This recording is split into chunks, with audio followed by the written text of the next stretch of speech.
Hello tout le monde, j'espère que vous allez bien. Nouvelle vidéo anime versus manga sur le combat contre Shin. Attention, je répète, je cherche pas à dire lequel du manga ou de l'anime est meilleur, mais juste à voir les différences. Pour ceux qui n'auraient pas vu, les deux par exemple.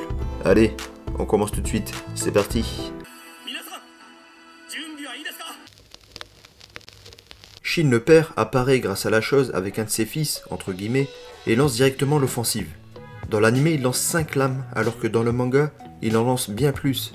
Ensuite, quand les Shin, père et fils, se font mettre à terre par Sasuke, le Shin père dit au petit: Qui t'a permis de te reposer, toi? Allez, debout. À vos ordres, vénérable père. Alors que dans le manga, cette scène n'existe même pas. Elle n'a jamais eu lieu, et jamais il ne dit ça. Lorsqu'il se retrouve une deuxième fois à terre, cette fois-ci par Sakura, décidément il se fait bien mettre à l'amende, Naruto tente de les capturer avec le chakra de Kurama. À ce moment-là précis, dans l'anime, Sakura est à côté de Naruto, Sasuke et Sarada, alors que dans le manga, elle est encore à côté de Shin, et se fait aspirer par la technique spatio-temporelle de cette chose à un œil depuis cette place. Alors que dans l'anime, cette chose à un œil tente de capturer Sarada, et Sakura intervient à ce moment-là pour la sauver et se fait aspirer à la place de Sarada. Après que Shin le daron s'est soigné en utilisant son fils, Clone, dans l'anime, il y a une bagarre entre Sakura et Shin, avec des échanges de coups en taijutsu, voilà qu'il utilise la tuyauterie des eaux usées, puis fait du surf dessus. Et Sakura joue à la souris, mais contre-attaque en lançant des pierres, avec des parchemins explosifs dessus. Dans le manga, ce combat est passé à la trappe. On voit qu'il y a eu bagarre, qui se sont battus, mais sans avoir les détails, ça dure 2 pages. Et même si c'est pas le combat du siècle, je trouve ça cool l'ajout de ce combat dans l'anime.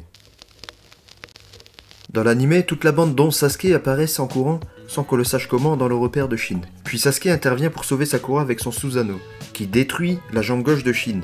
Dans le manga, c'est le bras droit qui prend cher. Et toujours dans le manga, le Susanoo attrape Shin et éclate le corps de Shin. Ensuite, tous ses fils apparaissent et le trahissent pour le finir. Dans l'anime, c'est d'abord un seul Shin qui apparaît juste devant le père. Et il se sert de son fils pour camoufler une attaque surprise qui touche Sasuke. C'est en se prenant une grosse patate de Sakura dans la gueule qu'il va se retrouver immobilisé au sol, pour ensuite, comme dans le manga, se faire trahir par ses propres fils. Alors que Shin Udaron est dans une situation assez délicate, il tente de s'enfuir en utilisant le pouvoir spatio-temporel de la chose à un œil. Dans l'anime, il tente d'aspirer uniquement Sakura, sûrement pour le soigner, et Sarada intervient en lançant un shuriken pour l'éloigner et saute pour lui envoyer une grosse patate de forain. Et pendant son saut, la chose lui envoie des sortes de kunai. Dans le manga, la chose tente d'aspirer toutes les filles par derrière, puis Sarada va se retourner et lui envoyer une grosse patate de forain, sans qu'elle se fasse attaquer par des kunai. Enfin si, elle se fait attaquer par un Shin, mais elle va riposter en les mettant tous à terre. Et voilà pour cette vidéo, j'espère qu'elle vous aura plu.